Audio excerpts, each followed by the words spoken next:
You're listening to the Sunny Days Podcast. I'm your host, Alex the Good Witch, a professional psychic, healer, and coach specializing in subconscious reprogramming, inner child work, and intuition development to help you create your happiest, most fulfilling life. Thank you for tuning in on this sunny day. Hello, welcome to the Sunny Days Podcast. I'm your host, Alex the Good Witch. And today I'm going to be talking about 5 things that I wish that I had known in dating, love, relationships a while ago, before I got to the point that I am now in that area of my life. So I'm going to go over 5 different things, and they are applicable whether or not you're in a relationship, if you're dating, or if you're single. I feel like these points can still be applied. So definitely listen through them and see if there's any nuggets that you are needing right now. Okay, so let me check out my notes because I have my 5. I don't normally do notes, but I have my 5 points, so I want to make sure I recall them. Okay. Oh, yeah. So my first one that we're going to go over is you don't have to be perfect in order to have what you want, or in order to have what you um, visualize as quote unquote perfect or ideal. You don't have to be perfect to have that. So I feel like for the longest time when I was dating, going through the relationships and single, I kept focusing on what I needed to work on in order to like have what I wanted, like be the kind of person that has the kind of like relationship that I want. And there's definitely like some truth in that, and some awesome inner work and like, becoming, embodying the version of you that has the things that you want for sure. But I feel like it got to be this kind of black and white thing where it's like, if I don't have what it is that I want, then I must be missing something. Like I must be um not not that right person and it's like to have it, and almost felt like this like punishment and almost this like game of like, oh, then I must need to work on these things, and it just became, I feel like, too much of a focus and too much of like a justification to be really hard on myself, whereas in reality and the contrast, now that I am where I am in love in my marriage, is I didn't have to be perfect in order to have this. That wasn't the end goal and result. Like to this day, I haven't quote unquote completely cured things like my anxiety or like neediness or anxious attachment. Like these things aren't cured. They have been worked on to a phenomenal extent, and I have changed so much, and it makes a huge difference, and it makes me able to have this kind of relationship that I wanted. But there wasn't that perfect factor. It's not like those things needed to be removed from me. It's not like I needed to remove my like abandonment issues completely, or like whatever the issue is, they didn't need to be like gone, like they just don't exist, They are able to come up, and even things that would come up in relationships and dating in the past that would then cause, or what felt like the cause of things ending, like someone running away or withdrawing, or the relationship like having to end due to like my faults, like being correlated to like my specific issues and faults. I always thought, well, that's going to continue to happen until those faults those faults aren't there. Like people will continue to run so long as I'm being needy. So I need to be 0% needy at all times, right?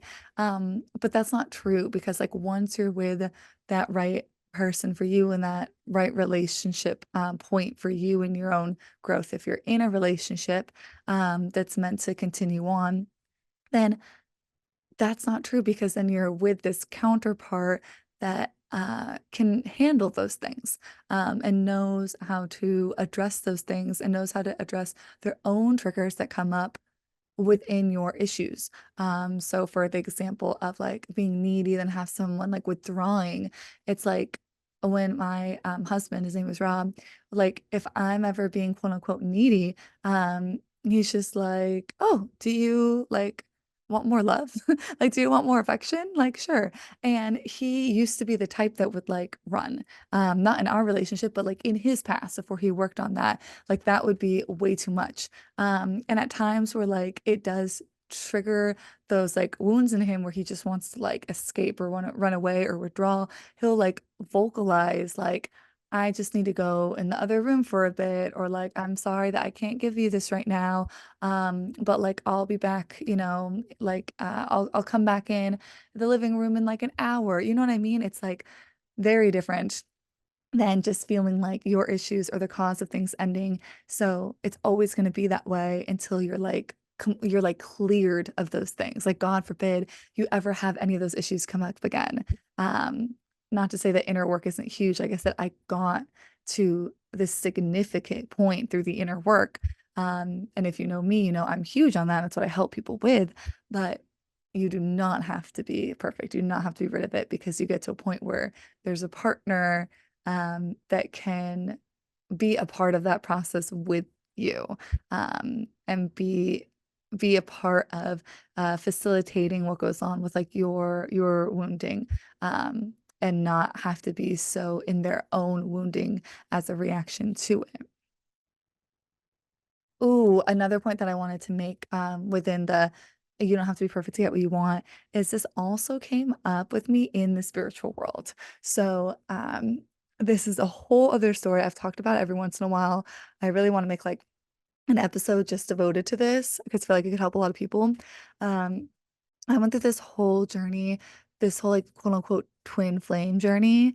Um, and it was crazy and it was awful. And with that came all these like spiritual practices, right? So, long story short, there was this person that I was with, and so soul connected, incredible, amazing on both sides, blah blah blah. Ended up the We ended up breaking up, um under the assumption I thought that we were gonna get back together because he told me that.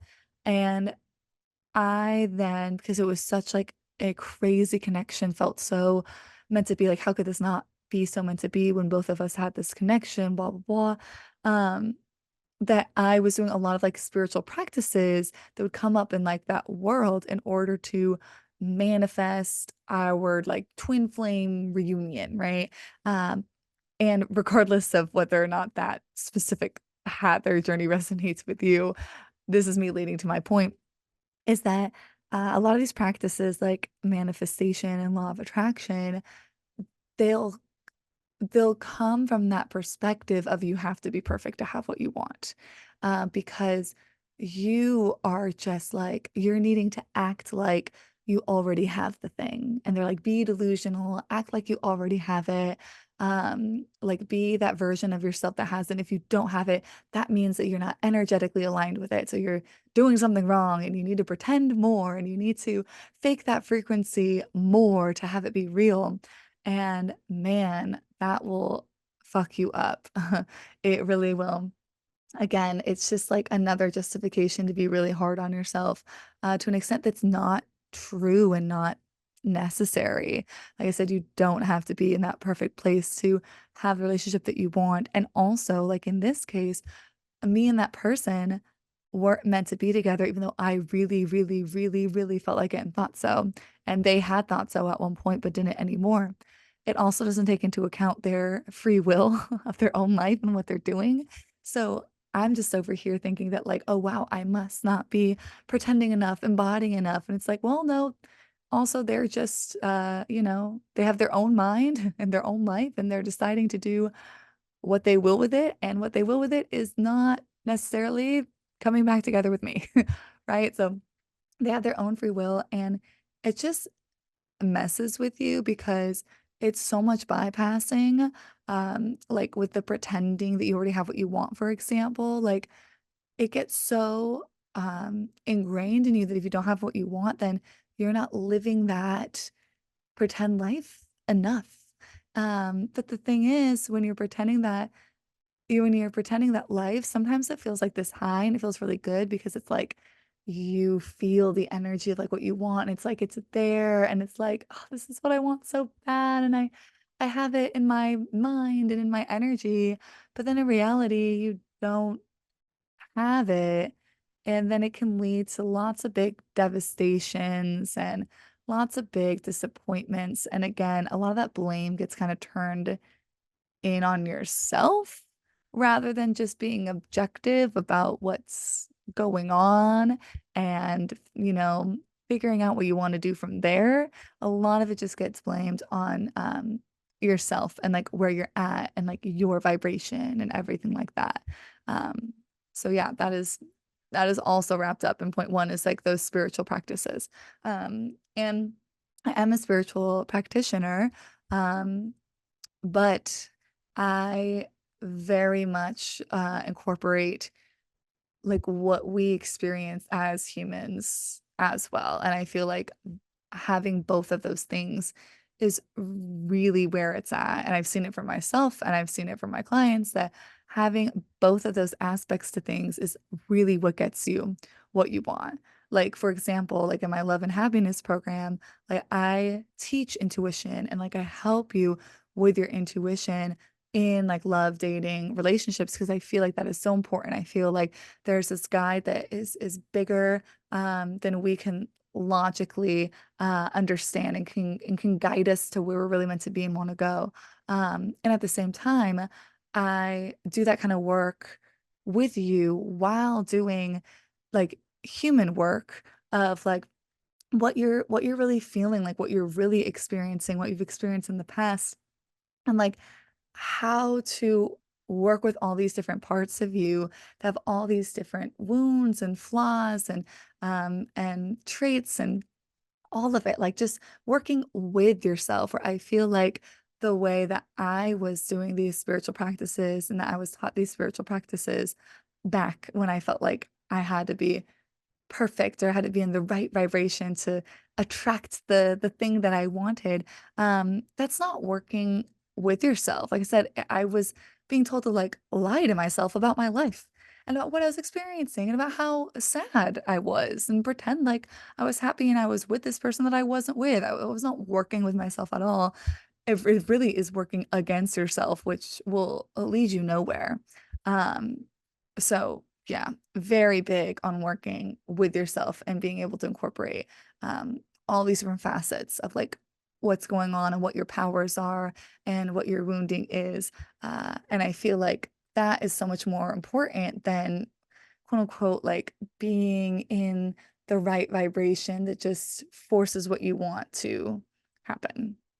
Okay, so that first whole point was you don't have to be perfect to have what you want, regardless if it was through certain practices, like I talked about, in like a spiritual sense, or what I was first bringing up was just kind of like the mentality of like I must need to work on myself more and work on myself more. Um, Number two.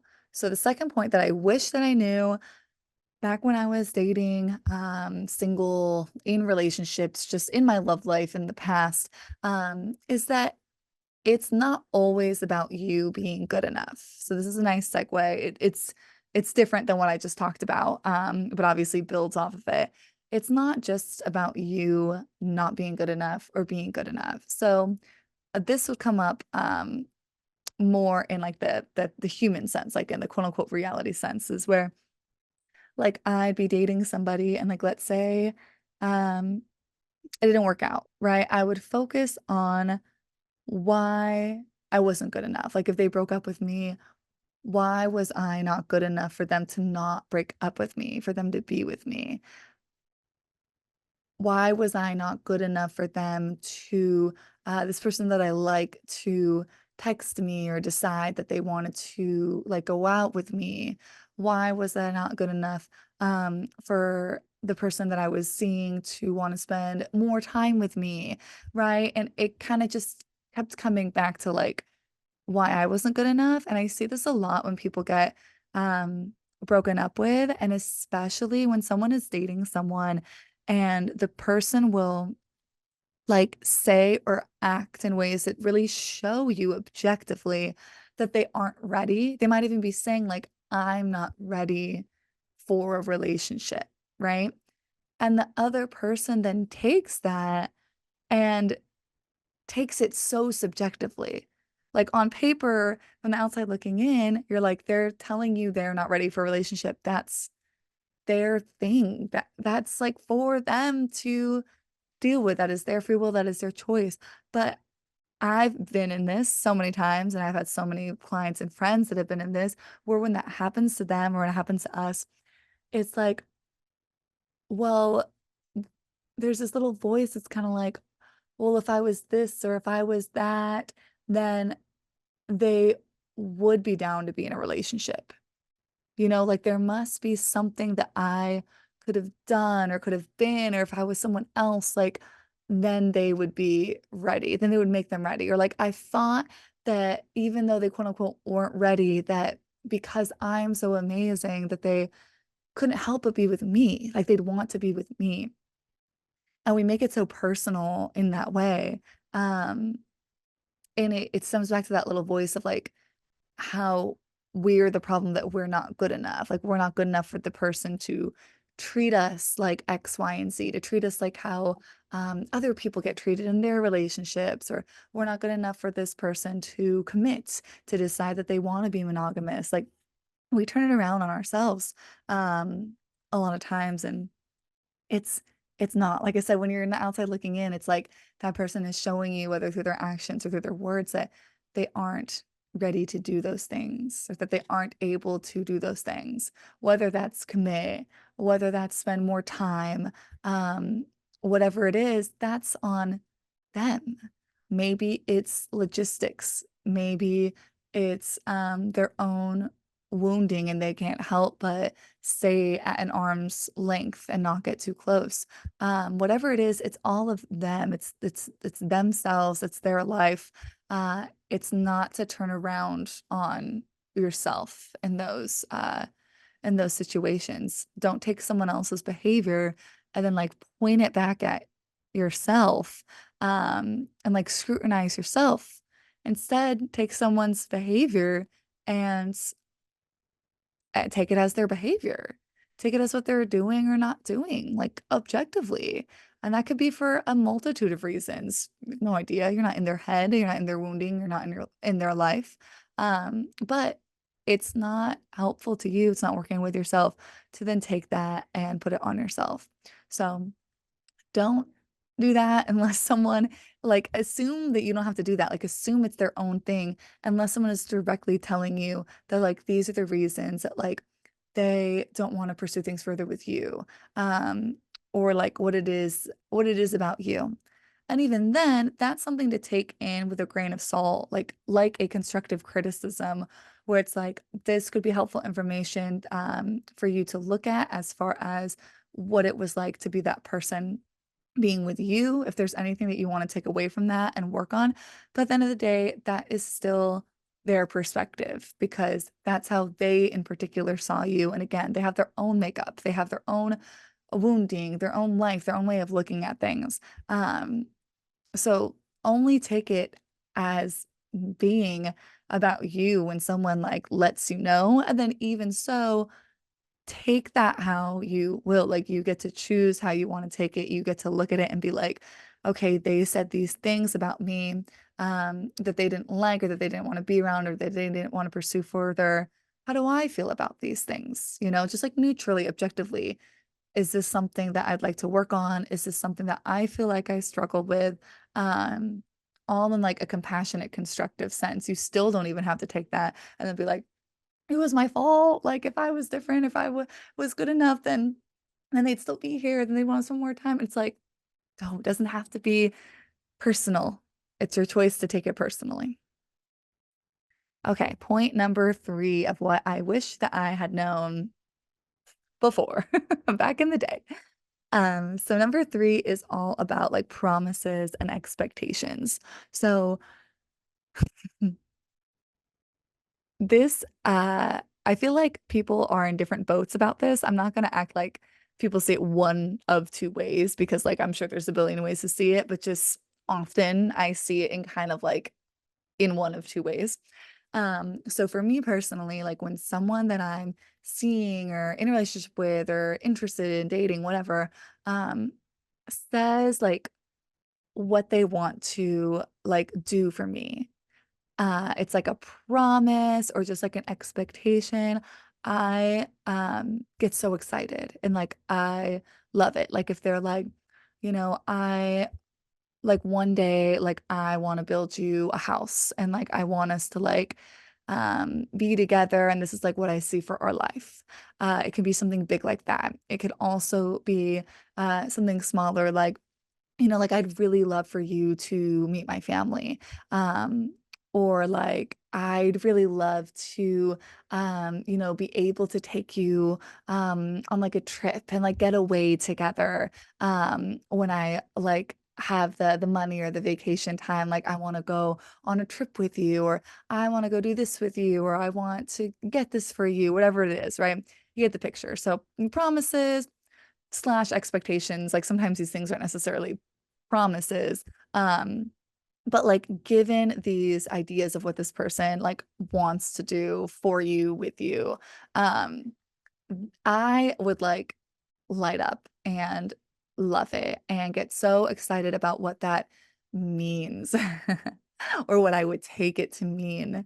And other people, like the other boat, that we're talking about in broad senses, if there were two boats, um, will take that and and maybe jump to equate it to like not toxic positivity, what I'm trying to think of. When you like love bombing.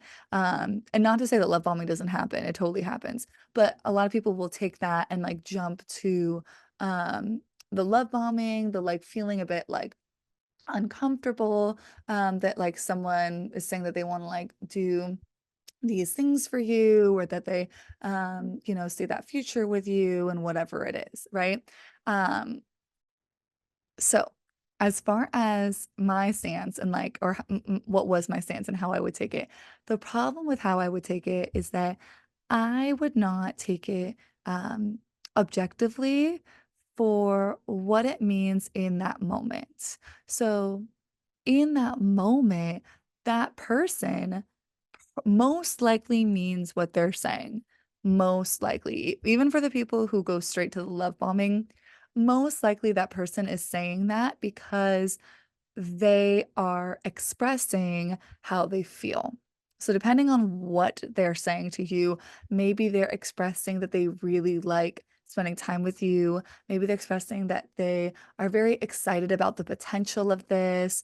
Maybe they're expressing that they see a lot in you, right? Like they're expressing this kind of like excitement or happiness towards you and your like time together or your relationship.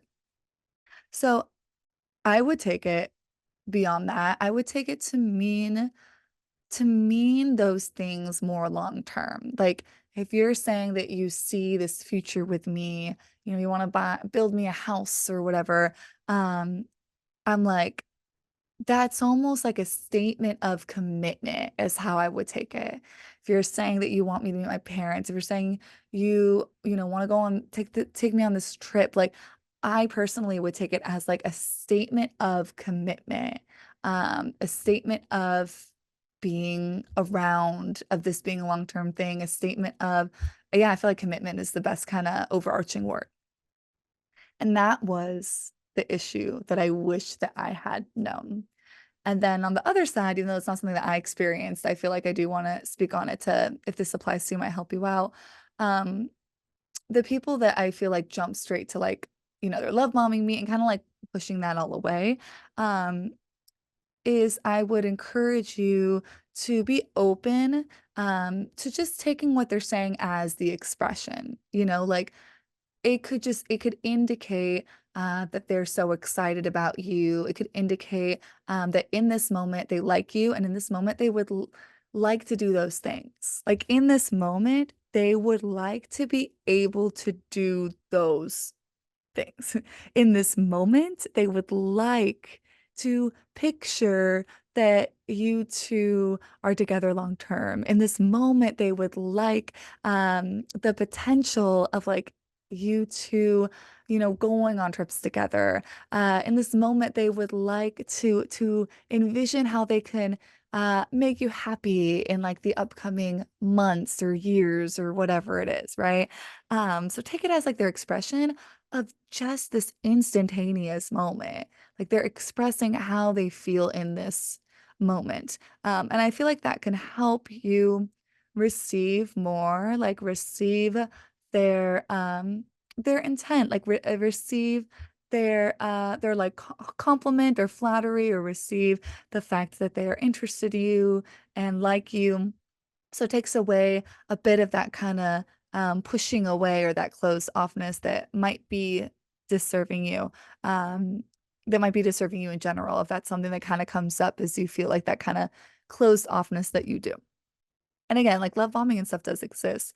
But you being open to this is how this person feels doesn't necessarily open you up to then get love bombed, because the second point is that to remain like objective, and like this is really what I needed to hear, but it also helps you stay grounded if you're someone who will immediately kind of reject reject and not receive, like those kinds of expectations and promises and flattery, is this notion of just staying centered and staying objective, taking it as like this moment of how they feel, and that's lovely. That's nice that they feel that way, and that can feel good, and that's nice to hear.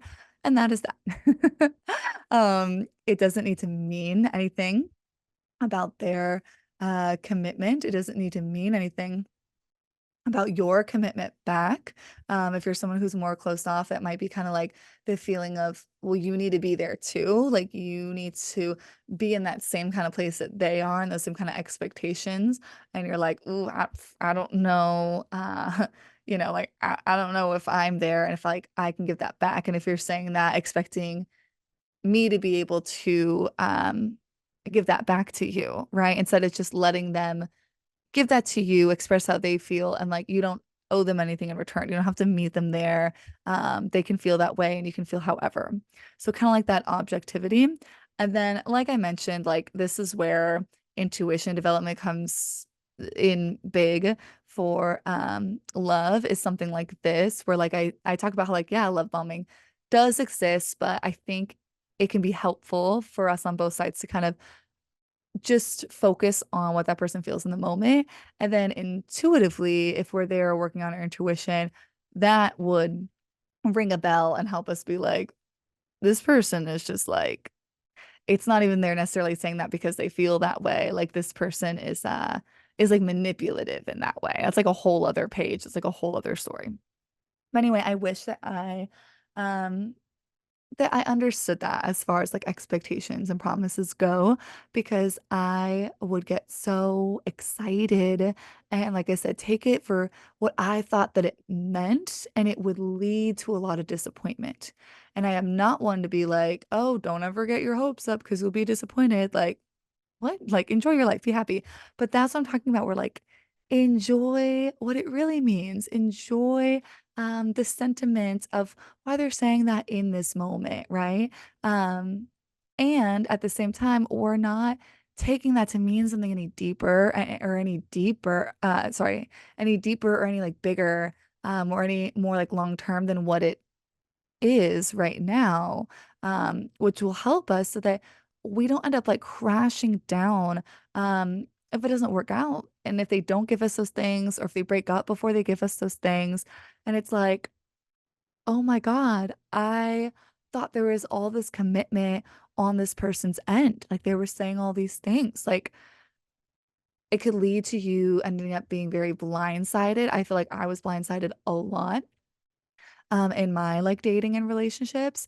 It can end up to you just like feeling very confused about why the person's not doing those things, or why you guys may end up breaking up before they do those things, like so confused because they had said those things and you thought that like that's what was going on, and you took it as like more concrete than what it was, where in reality like they meant that in the moment and they would have liked to be able to do that to you, and then maybe when it came to it they weren't able to. they weren't able to for whatever myriad of reasons. Like I said, they have their own things going on and they just weren't able to step up in that way. And when they met you or whenever they set the expectations, they like wanted to be able to do that, you know? And then it came to it and they weren't. And like that's kind of where you got to start making your decisions and navigating the relationship off of those things, not based off of all of the expectations and stuff of what was said before. Because that's something I would do too, is like now I'm basing our dynamic, our relationship, um, the value that I hold in it and the attachment that I have towards in it based on all these words, not really based on a combination of a lot of things, like the words that meant how they felt in that moment versus also what's going on now and like the behavior they're having or what I'm seeing or not seeing from them. Like I'm not basing it on like all these things. Like I'm basing it off of like all of these words that I thought that meant more. And it leads to a lot more grief because then if things don't work out, we're not just grieving the relationship and like the memories and like the situation at hand, we're grieving all that was like said to us, all those like expectations or promises. Like we're grieving all that. Like we're grieving that, you know, we were supposed to go on this trip together. I'm grieving the vision of, in the future, you building me this house and us living our lives together. Like there's so much more like grief and attachment now.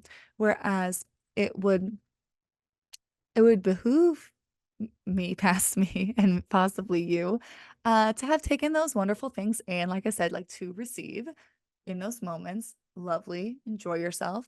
Um, and then to, objectively see like how it's playing out and like what's going on and just take things as they are. Because then in those breakups would have been a lot less like terrible, like emotionally on my end, because then you're grieving like the memories and stuff, but you're also just grieving whatever the situation ended up being. Like I'm grieving now, let's say a relationship where the person like hasn't really been spending a lot of time with me. Like they haven't really been talking to me much. Or like they started like withdrawing or maybe acting. I'm so sorry if you can like hear me like burping. But yeah, like you're grieving the situation, which if this breakup happened in this example with the grieving, then the situation probably doesn't look super shiny and amazing as much as those expectations do.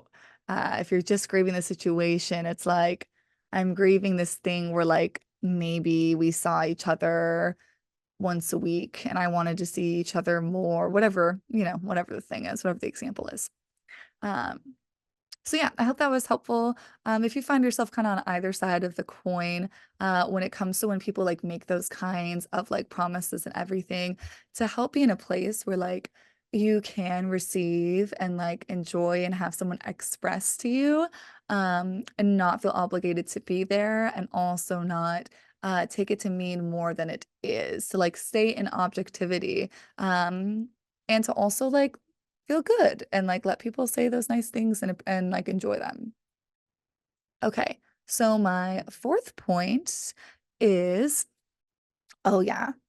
So my fourth point that I wish that I knew is to do your inner work first, but don't stop there. Do something about the external thing as well. So the first point, for me, I would do um I would do a lot of is I would do the inner work first. So something was going on in the relationship or in the dating or whatever, that I wasn't really like a fan of. Maybe, like I mentioned, they weren't spending as much time with me as I wanted, or like whatever, right? Like I didn't feel like my voice was heard, or who knows, whatever the thing was. And um, I would focus on me and like what I can work on, like, oh, do I need to, um, be less attached to this person and not be so codependent, focus more on my own thing. Like, I would look into that work that's beyond kind of like this dynamic and this person, and like, what can I work on? How can I take this as an opportunity to work on things? And I'm all for that. But then the but comes in. Oh my God, I'm so sorry. The pregnancy, like, just like constantly like burping and stuff. I apologize. But the but comes in, and the but is like, don't stop there though. Like for me, I would stop there. And then it's like whatever's going on that I don't like, okay, let me just work on this more, work on this more, work on this more. The second part is like, okay, work on that first. And I still agree with that because I have a point to make that I still do to this day, like to help me like in like my marriage. Do that work first, but then deal with the external thing, with the other person, with what's going on, with the dynamic, with whatever it is that you're not liking or that isn't making you feel too great or that you're being triggered by, deal with that. So do the inner work first. And sometimes when you do that inner work, things will just resolve. And I'll talk about that, like how that happens in my marriage a lot. And that's totally fine. But what I was doing back in the day is like I would do that and do that and do that. And I would low key be avoiding like communicating about it, like bringing it up, addressing it, having a um complaint, having some input, having a, request to put in for what I'd like in the relationship, like, I was avoiding, like, that part, and just focusing on, like, "Okay, well, then let me just work on my side of it. Let me work on my side of it, um, as, like, far as how I'm feeling and what I'm experiencing." So, don't let that be an excuse to not do that second part where you might have to, be assertive, you might have to face some conflict, you might have to communicate, um, all of those things because that is just as important. That's the second piece, or else you're not going to get where you would like to go, with or without that person, is to just do that first piece. Like you need to externally work through whatever's going on. But again, doing that inner work first. So for me in like my marriage, my relationship with the person that I'm with now, um, what when I would flip this sometimes is like, let's say Rob was doing something that like I didn't like we were in an argument and I'm like so upset by like whatever his behavior is or how he reacted, whatever. Like I'm triggered and I'm upset. And I would focus on like what he's doing. Like, well, he shouldn't just um like shut me out when he's upset, or he shouldn't do this. Like in a relationship, you should do that. Like lots of shoulds, and a lot of looking at like what he is doing that he shouldn't be doing, or like he is acting like a child, or he's the one that's like super triggered and like he should just whatever I'd rather him do, right? A lot of like external focus on that person.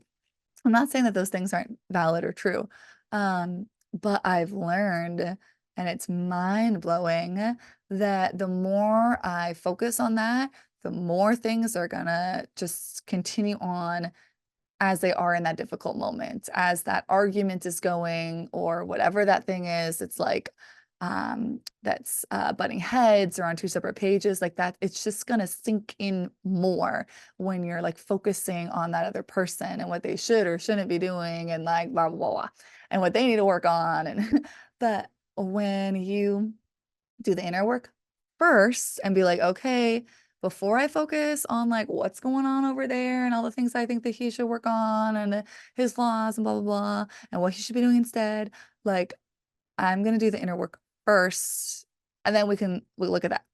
So I would do the inner work and I would like tend to myself about like what I needed in that moment because I was triggered and like look at what part of me was triggered, like do like a lot of subconscious work and like inner child work. And I would then be able to get to a place where I could actually see, how I was feeding into the cycle. Like, I'm not saying either person's like to blame, but like, there might have been ways that I was like feeding into the cycle that I wouldn't allow myself to see before because I was just so gung ho in my mind about like, but he should not be acting like that, and it's like, so that accountability piece. So there's that healing, there's that accountability piece, there's that being able to show yourself that love and like show yourself what you're really needing in that moment, like what you're needing from that other person, like you're giving it to yourself. I would do that. And then I would be ready for part two, which is to address like the outside thing. And the majority of the time, once I did that first part with myself, he would like out of nowhere, like come and be like, you know what? Like, I'm really sorry that I went about it this way. Like, I really want to work on that. And like, when this first started happening, like years and years ago, it was like, whoa, it was like magic. Because like I said, when I would focus on that outside thing, it's like we would be stuck in there, and it didn't feel like there was him coming in and being like, I'm sorry about these things. Like like, and basically tell me everything that I would have been thinking towards him. Like, oh, he should work on these things and he shouldn't, like he would come and just say that in like a vulnerable accountability taking way. But when I just focus on that outside thing, like he should say this and like he should, like I should let him know these things that he like needs to work, whatever, and focus on the outside, he would have like never come in and like mended in that way. Like, and then once I would do the inner work first, then like they would open up to like the mending. And then we can talk and whatever and like say the things we want to work on. But it would always only ever happen when I did that first part first. And that is with Rob. Like those are the things that I feel like really happen when you're in a relationship of a certain dynamic. I don't like using big spiritual terms like, oh, when you're with your soulmate and stuff, though I do think there's like parts of that connected, but when you're in a relationship dynamic that is like constructive, that is just like in your best interest, it's like growing, expanding you and growing, expanding them, that kind of relationship dynamic. I feel like that's what happens naturally when you do that step one. And then step two can be done more of you like together naturally. It makes sense. But back when I was like dating, even when I would do step one, step two would never happen like that, would never happen like the way it happens with Rob, where it's like magic. Um, it would be up to me to do step two, which I never did, which was like bring up if I had like a problem with anything, and like actually like communicate and have that mending, right? Like have that resolve, have that being able to have that open communication. No, I would just do step one and say it's step one forever because I was like afraid of step two, but doing step one never led them to step up and like initiate step two. So there's that contrast there, but it's all in the same point, whether it applied them, or sorry, whether it applied then or applies now in like a different kind of dynamic, is that step one, inner work, step two, that outer dynamic. You gotta do one before the other and don't leave out the other. Don't let yourself just keep avoiding step two like I did. Okay, so number five, the five and final point that I um wish that I wish that I had known back in the day um is to not be afraid to rock the boat or even have the boat flip over completely. um so again, this kind of like segues from the last point because I talked about how I was so afraid to then have that communication once I saw myself first. In the way that me and Rob are, we just like openly are able to talk about like what we would like to work on and all of that. And I'll go in a lot more about those kinds of relationship dynamics. I'm not here to have people have relationships that are exactly like mine. I want people to have relationships that are perfect for them and like what they came here for. But I think it's very helpful to paint the picture of kind of our dynamic and how that goes. So I'll probably have him on the podcast. I was talking to him about it coming up. But anyway, I would be so afraid to rock the boat back in like dating, relationship, single, whatever. I was so afraid to rock the boat um because I didn't want to be the reason like for things ending. Like I felt like I had been in like relationships and dating experiences where it kind of just felt like there was no mending. Like things were really awesome and amazing. And then there'd be like maybe some issues. And then kind of like when the issues came, there wasn't ever really like solving them or like mending them. Then it would kind of just like lead to being broken up with. So I feel like I was very afraid to rock the boat. And going back to a past point of making it all about like whether or not you're good enough is that like I feel like I felt that if I rocked the boat, that like it would be my fault if like rocking the boat like ended things. You know, that was my biggest fear that rocking the boat would end things.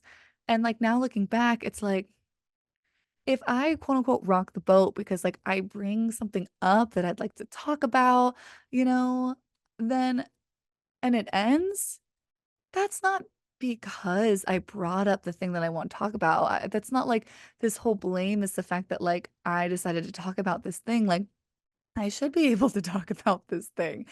So there's obviously much bigger reasons that the relationship ends or the dating like dynamic and whatever ends because I decided to do something that might quote unquote rock the boat and then it flipped over. Like that's not it's not all on me. There's obviously things going on other levels, and things going on with that other person. Um, that would make that be true or make that be so. But either way, I was so afraid of doing that, whether or not it was my fault, just because I was so afraid of the things not working out. You know, like that was my fear. Whether it was someone that I was like in a relationship with, like in love with, an established relationship, or whether it was someone that I was dating and I liked, you know, and like they were the person that I got like my hit from like my dopamine hit, you know, maybe my like anxious attachment hit and like codependency hit from. So it's like I didn't want to risk not having that person. So it's like even if we weren't in this whole relationship where maybe it feels like there's more risk to rock the boat, even just like dating, like I didn't want to then not have that person that I'm like texting or that like I'm hoping will you know, ask to come see me, right? Like I didn't want to like lose whatever it was that I had. Whatever it was that I had in my grasp or in my reach, I didn't want to lose it. Um, but again, the problem with being afraid to rock the boat is like, then that means that there's bigger issues. If it's a relationship, maybe within the relationship, but if it's just with dating, like maybe it's with you and your fear, um, you know, with that comes along with that kind of like attachment and everything. It stems from this bigger picture either way that like if I lose this thing, then I won't have it. You know, and it's like, yeah, maybe you won't have that specific person, that specific relationship, but that doesn't mean that there isn't other ones, that there isn't other people, that there isn't even better, that there isn't those experiences, that there isn't those feelings, even without like dating and relationships, that there isn't those other ways that you can feel really happy or loved or valued or wanted. Like there's other ways to feel all those things. And I feel like at the core of being afraid to rock the boat, it's like there's this bigger belief that like without this boat that you're potentially rocking, that you don't have those things. And it's like you do, and there's other ways of having them than this specific boat. And again, like it's a good I don't like the word test. It's a good like insight to that dynamic and to that person, whether it's just people you're dating or like you're in a relationship with, to be able to like bring something up, to be able to potentially quote unquote rock the boat or even end up having rocked the boat, where like now it's like, oh whoa, like you know, you said this and now it's threw all these things off. To be able to do that and like mend, like you're not giving the opportunity to mend, to repair, which is the biggest part of a stable, long-lasting relationship is that fucking ability. let me tell you, to mend and repair is way more important than the ability to avoid rocking the boat or to not rock the boat or have things always go so perfectly, so smoothly, to never have an argument, to never be annoyed with the person, to never feel hurt or pain, to never feel betrayed or violated by the person. Like mending and repairing is like huge. Like if you have that or able to grow um personally and or within like a dynamic with someone else to that point where like that repair and that mending is so strong and natural after putting in the work to do so, like you're fucking golden. Like I don't care if you know, you keep getting triggered. I don't care if the arguments are like coming up right now, like you're going through a phase where you're bickering a lot or whatever it is. If you have that like mend and repair down, then you're good. Like you're able to then work on having those triggers less and less because you're able to work through them, having those arguments less and less, to be able to have something come up that rocks the boat and then be able to calm it back down a lot quicker than it going into a raging storm and then mending it. But like that mend and repair is huge. So if you are afraid to rock the boat, you never allow yourself to, or maybe you never allow someone else to. Like you might be a person where like someone else brings up like a qualm that they have, a complaint that they have or whatever, and it's like, now's not a good time, but it's like never is a good time. And it's like, no, like I'd rather not talk about that. Let's just move on. Let's just move on. Like whether you're the person who's kind of afraid to bring it up or you're the person who like won't take it, um, or you're both, that's not constructive towards the dynamic of the relationship, and it's super telling of like where you're at or where you're both at. And I'm not saying that it can't work from there, but that mend and repair is so important, and it's like in order to do that you have to get to a point where you're okay with potentially rocking the boat and even rocking the boat sometimes. And definitely be okay with, well, then what if it tips over? Like, wait, Alex, but like, what if I do that? And then like we break up because I brought up these things that like I've been holding on to for a long time, or like I let this person that I'm seeing bring up these things that I like really have not wanted them to bring up for a long time. And like, oh, we break up. And it's like, I mean, but then what was going on? Then, like, what was the status, um, of that, like, relationship that whole time it's like that boat tipping over was always just, like, right there, like, right under the surface that whole time anyway. It's like, how could this continue without just, um settling and resenting and ignoring and sweeping under the rug and not truly being super fulfilled and being able to fully be yourself and walking on eggshells. Like that's the only way it can continue on is like through states like that. Not actually like flourishing and growing and everything. So yeah, sometimes rocking the boat might tip the boat over, but also, I mean, that's very telling um about that specific dynamic or that specific relationship. And one day there'll be one where rocking the boat doesn't tip the boat over, and like you're always able to come back to center and come back together. And that is like way more authentic and like deep and flourishing and expansive and abundant of a relationship. And with a lot of these things, I do want to point out that it's easier said than done. Um, like take these tips and like keep them in mind, especially the ones that really hit home to you.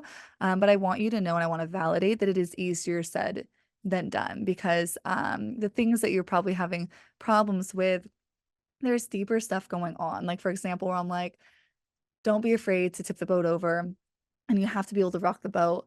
Okay, but if you're someone who has trouble doing that, there's like a deeper thing stopping you.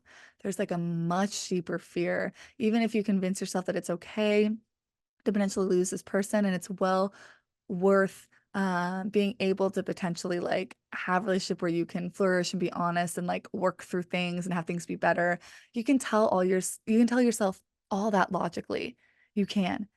you can resonate with it, you can get it, you can be like, "Yes, I get it and I feel that," and then still not be able to, like, do it. So I wanna validate that there are deeper things going on that, like, stop you because to your system, like, to your personal wounding in your subconscious, that is, like, life or death. You coming into the situation and potentially rocking the boat, bringing whatever it is up, having this person bring this up to you, that is life or death. So even if listening to this, you, like, get it and you soak that in, like, I want that to be able to help you and help you see certain things and maybe, like, make some changes that you would personally like to make, but I also wanna validate that, like, there's so much more than that. So, like, if you were having a hard time, even with things where I talked about, like, um, not making it all about how you're not good enough, like any of these examples that I gave, if you get that, like, you understand it, but you're unable to make that, like, real, like, your real actions and, like, be able to, like, just naturally bring that into your life and, like, execute those things, it's because there are bigger things going on, and I want to validate that that is normal. That is normal. It's not because, like, "Oh man, like, you suck and, like, you can't do it and you should be able to do it," and, like, "Wow, why can't you just do what other people can?" Like, there's just bigger things that are really, like, to them, to these, like, subconscious, like, parts of you, it's life or death, and, like, a lot of times they won't let you. So that dives into, like, a whole other sector of, like, work to really work with your subconscious and, like, shift it, in ways that align with, like, what you're wanting, like, wanting a relationship that can flourish instead of just be swept under the rug, or a relationship that can, grow and be better and better instead of just break when it bends a little bit, or to be able to, like, have a stance where it's like you can date and not get overly attached and not feel all this grief and disappointment when it doesn't work out, because you're able to be really centered the whole time and not just tell yourself that you should be or try to be like you actually are. Like it takes working through these subconscious wounds that you have that are very personal to you that have such a strong hold on you because they're supposed to. It takes working through them in order to actually move in that way, in order to actually take action and like have your like thoughts and perspectives and behaviors line up with the things that you really, really want, rather than just on the surface trying to like do things differently, trying to think differently, trying to act differently.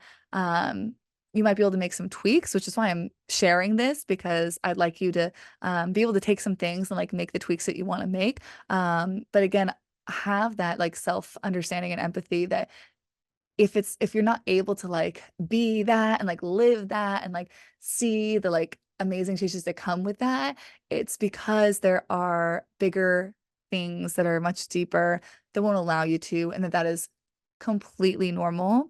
And they're completely able to be changed, or else I would not be here. Like there would be no point in like what I do. Um, but they are able to be completely changed. So I just want you to be able to have that kind of like human like validation and self-empathy for those things.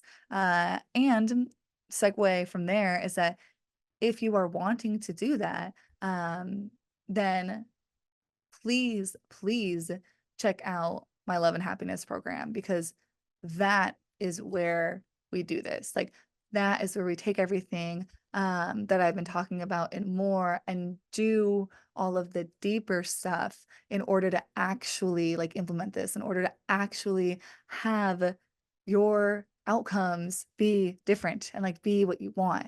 I always say like have your subconscious programming align with your conscious desires. And that's just one pillar of it, that gets broken down into all of these amazing ways that we, like, work together and that you do this work while holding my hand so that it's, like, facilitated in a way that is so effective, but also very, like, safe and gentle and guided, And then that's just a one pillar of like everything else. Like I mentioned, like the intuition development, and like all these different aspects to make sure that everything is just really honed in on an overall well-rounded level to like give you what you're meant to have, what you're really meant to have, rather than what just continues to be given to you, what continues to just unfold without you really wanting it to unfold that way. Um, Instead lining up to like deep down what is right for you, what feels like home to you, like where you're meant to get to. So definitely check out Love and Happiness, and that'll be in the show notes. I've made some new options as far as pricing goes. I decided that I wanted to have more people in it. So I kind of restructured things. It's all the same like work that we do and everything and all the same results, but I restructured some things like pricing, like options, to be able to like invite in more people because I really want, and I'm gonna try not to cry, but like, okay, I didn't think I'd cry. So I really want people to have that outcome, to have, like I said, like the kind of like love and relationship that like is meant for you, that your soul came here to have, and it's there, and like you're being guided to it. Um, but you have free will. And again, you don't have to be perfect to get there. That is not the point at all. That's not the spirituality, quote unquote, that like I teach. Um, but you came here like for growth and for like this journey. Um, and being able to get to the point where you can actually have that kind of relationship and enjoy it and receive it because you're at a certain point where you are able to have it be flourishing. Um, and you are able to like really experience it and then like go where you're supposed to go from there. It's not even the end once you get there. But I really want as many people to have that, as many people who are called to it, as many people who are called um, to me and the kind of work that I do and the kind of spaces that I hold. Um, so anyway, that is why I know I ended up like crying. I was just talking about like budget options or lowering prices, but that is why I switched up like the options and like lowered some of the prices, things like that.